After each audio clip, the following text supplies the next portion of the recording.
ខ្ញុំជាបន្តឲ្យរំទាំងអស់គ្នាណាអរគុណហើយអរគុណដល់ម្ចាស់បាច់ផ្កាត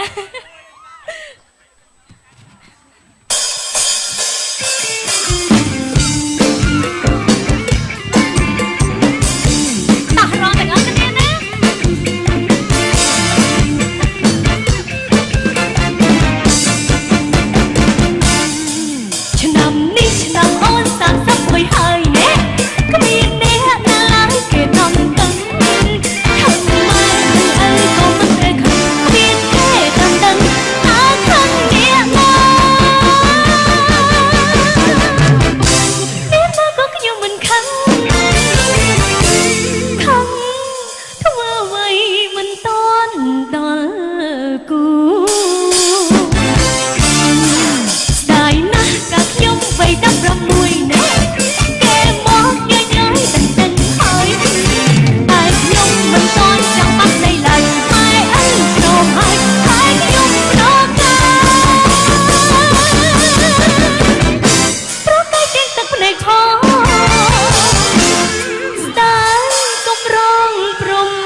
31ហើយណែ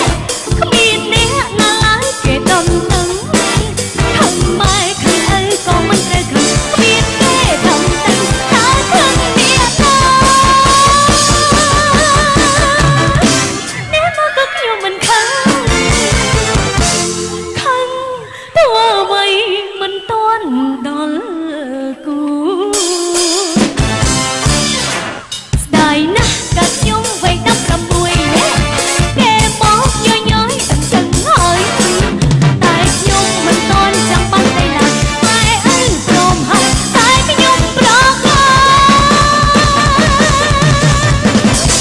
ប្រកែកទាំងទឹកភ្នែកខស្ដាយកំរងព្រំម្ចារីអីលើដល់ពេលនឹកចង់បានប្តីណែចង់រាញ់ឆ្នាំនេះ31ខ្ញុំត្រូវតែទ្រាំទាំងសឹកទាំងព្រួយទីពឹងខ្លួនមួយចាប់មើលគូប្រែគូប្រែមិនរៀងណាឬប៉ះតាអាយុ60ផ្លាយស្លាប់ហើយខ្ញុំចាអរគុណនៅសម្លេងតែដៃអរគុណអ្នកបាត់ដំបងអរគុណចារីករាយជាមួយនឹងនាងខ្ញុំជាបន្តទៀតណាអរគុណ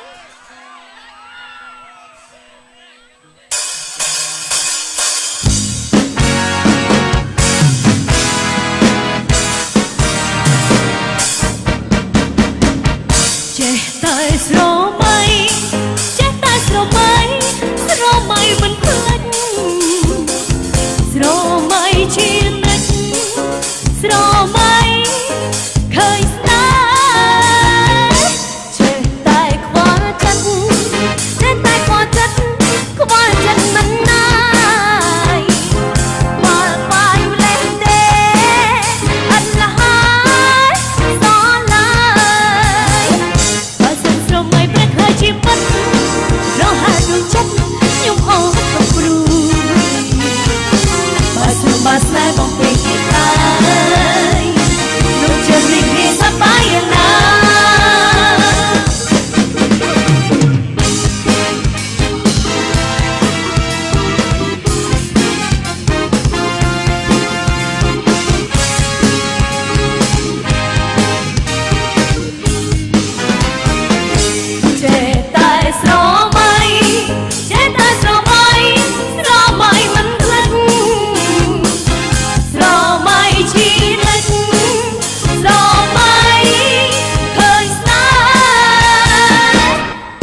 ចា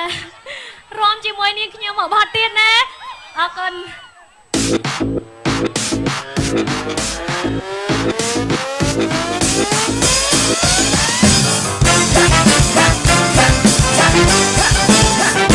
ចាប់ក្តាមគ្រូពងក្តាមស្រ័យចាប់ថាថ្ងៃក្បែរភ្លឺកកាចាប់ក្តាមគ្រូពងក្តាមស្រ័យចាប់ថាថ្ងៃក្បែរចំការ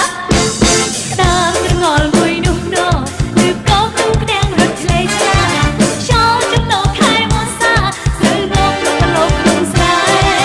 តាមសបាយជាងឆ្លងឆ្លងរត់តតែងតាមគ្នាហោហាតាមសក់លេដល់អស់ជាតែប៉ុន្តែក្តាមលោកស្លែងតែតែងមិនទាន់ចាប់ក្តាមគ្រូពងក្តាមស្រ័យចាប់ថាថ្ងៃក្បែរឆ្លើយចំការចាប់ក្តាមគ្រូពងក្តាមស្រ័យចាប់ថាថ្ងៃក្បែរចំការលេងសប្បាយនឹងក្តាមក្រងចាប់ផងលេងផងពិចារណាថាជាក្តាមមានវាសនាទៅណាដើរបានសងខា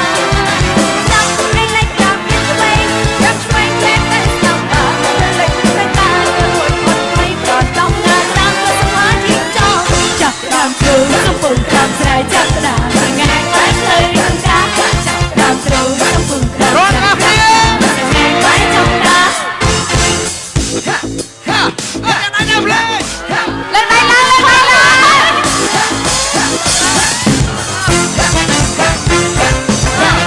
ារចាប់ក្តាមគ្រូកំពុងក្តាមស្រ័យចាប់ក្តាមថ្ងៃក្បែរភ្លឺចំការចាប់ក្តាមគ្រូកំពុងក្តាមស្រ័យចាប់ក្តាមថ្ងៃក្បែរចំការ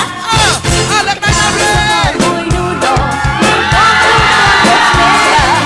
ចូលចំណោខែមកសាឬងងអប្រឡោក្នុងស្រែតាមសបាយជាងឆ្លងឆ្លងតាមសក់ដែលមកយូរតែប៉ុន្តែក្តាមក៏ស្លែងតែតែមិនទាន់ចាប់ក្តាមគ្រូកំពុងក្តាមស្រ័យចាប់ក្តាមថ្ងៃក្បែរភ្លឺចំការចាប់ក្តាមគ្រូកំពុងក្តាមស្រ័យចាប់ថ្ងៃក្បែរចំការលេងសប្បាយនឹងក្តាមឆ្លងចាប់ផងនឹងផងពិចារណាតាជាក្តាមមានវាសនាទៅណាដើរបានសងខាជើងតែឡើងលេងគ្នាជួយផ្លែទៅស្ដាំបានសប្បាយអើយក៏រួចផុតភ័យប្រាណដល់តាមគ្រូកំពុងក្តាមស្រ័យចាប់ក្តាមថ្ងៃក្បែរភ្លឺចំការចាប់ក្តាមគ្រូកំពុងក្តាមស្រ័យចាប់ក្តាមថ្ងៃក្បែរចំការតាមគ្រូកំពុងក្តាមស្រ័យចាប់ក្តាមថ្ងៃក្បែរចំការចាប់តាមគ្រូកំពុងក្តាមស្រ័យចាប់ក្តាមថ្ងៃក្បែរចំការហូមអូខេឥឡូវសួរបងប្អូនអ្នកណាខ្លះធ្លាប់ចាប់ក្តាមលើកដៃអូច្រើនតាមគេចាប់មិនធ្វើដៃចាប់មិនឡើយលក្ខណៈតាមចាប់មិនលក្ខណៈចាប់មិន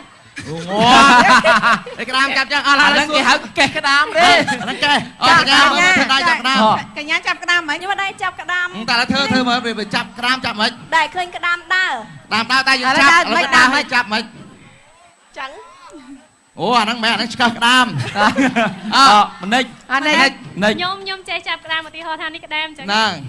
គេយកដៃទៅចាប់ចឹងអូខោក្តាមក្តោបក្តាមមុលតាមពិតក្តាមគេចាប់ពីលើអញ្ចឹងចាហើយគេចាចាប់ពីលើក្តាមហើយអត់ទេនេះក្តាមអញ្ចឹងបាទអូខេឥឡូវសួរបងប្អូនគាត់អ្នកចាប់ក្តាមអ្នកបាត់ដំបងគាត់ស្គាល់ច្បាស់ណាស់ឥឡូវចាប់ក្តាមចាប់មិនណាចាប់ចឹងអូយបាត់អូយចាប់ចឹងហ្មងអ្នកណាខ្លះចាប់ចឹងលើកដៃអូខេ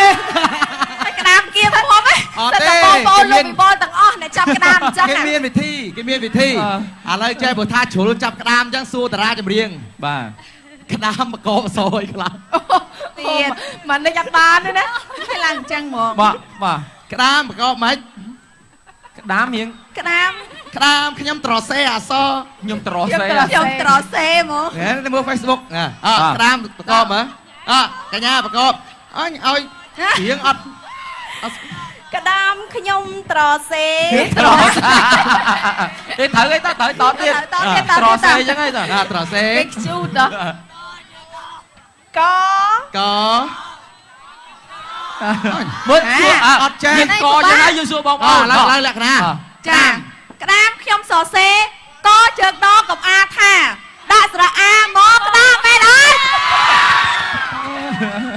ដែលណាប្រកបចឹងហ៊ានហ៊ានទី1 គ្រូខ្ញុំបរៀនចឹង តើខុស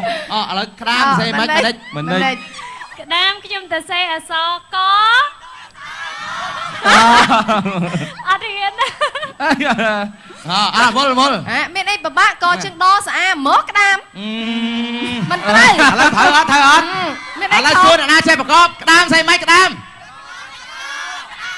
ណោះទៀតក្តាមសេមិន ណោ ម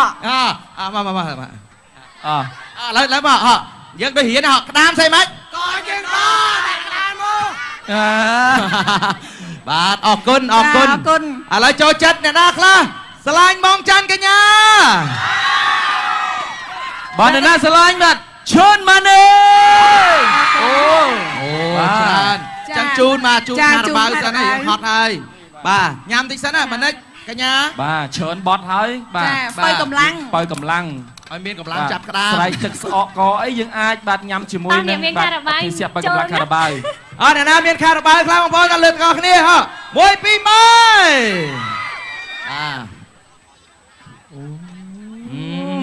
3មានអ្នកលេបទឹកមាត់តាមហើយ មិនដែរឆ្ងាញ់អត់ ឆ្ងាញ់ចា ឆ្ងាញ់ញ៉ាំទៅមានកម្លាំង ចាបាទមានអីចង់និយាយទៅកាន់បងប្អូនទេបាទសូមអញ្ជើញ ចាជាដំបូងនេះខ្ញុំក៏សូមជម្រាបសួរសាជាថ្មីចំពោះវត្តមានបងប្អូននៅទីរួមខេត្តបាត់ដំបងនិងនៅតាមគេហដ្ឋានហើយក្នុងការចូលឆ្នាំថ្មីនេះខ្ញុំសូមជូនពរដល់ពុកម៉ែបងប្អូនឲ្យជួបតែសេចក្តីសុខព្រមទាំងរកទទួលមានរកទទួលទានមានបានទាំងអស់គ្នាអរគុណ ចាកញ្ញា ចាអរគុណនេះខ្ញុំក៏សូមជូនពរដល់ពុកម៉ែបងប្អូនទាំងអស់ដែលអញ្ជើញមកទស្សនានៅទីនេះផ្ទាល់ក៏ដូចជានៅតាមគេហដ្ឋានជូនពរឲ្យឱកាសបុណ្យចូលឆ្នាំថ្មីខាងមុខនេះជួបតែសេចក្តីសុខសុខភាពមាំមួនការងារក៏ល្អគ្រប់ក្រុមគ្រួសាររកស៊ីទទួលទានមានបាគ្រប់គ្នាអរគុណច្រើនណាយើងមានតារាចម្រៀងច្រើនទៀតបាទដែលត្រូវមកជួបបងប្អូនប៉ុន្តែចេះដើម្បីកុំឲ្យបងប្អូនយល់ច្រឡំបាទណាបញ្ជាក់ឥឡូវនេះឃើញតាម Facebook តាមទូរស័ព្ទយ៉ាងដឹងណាអញ្ចឹងសូមជម្រាបជូនថារាល់គ្រឹះស្ថានមីក្រូហិរញ្ញវត្ថុបាទនៅកម្ពុជាទាំងអស់ជារបស់ឯកជនមិនមែនជារបស់រដ្ឋទេណាបងប្អូនកុំច្រឡំអញ្ចឹងរាល់កន្លែងណាបងប្អូនធ្លាប់ខ្ចីបាទលុយខ្ចីអីហ្នឹងបាទជារបស់ឯកជនកុំច្រឡំថាជារបស់រដ្ឋទេសោះនិយាយសេវាបាទដែលយើងប្រើប្រាស់សេវាខាងគាត់ចាហ្នឹងណាប្រើសេវាខាងតំណែងខាងគ្រឹះស្ថានប្រាក់កម្ចីអីចឹងទៅគឺរបស់ឯកជនទាំងអស់កុំច្រឡំណាអរគុណច្រើនតារាកិត្តិយសរបស់យើងគឺនៅមានច្រើនជាបន្តទៀតចាដូច្នេះយើងខ្ញុំទាំងអស់គ្នានៅពេលនេះសូមសម្រាប់បន្តិចសិនបាទហូម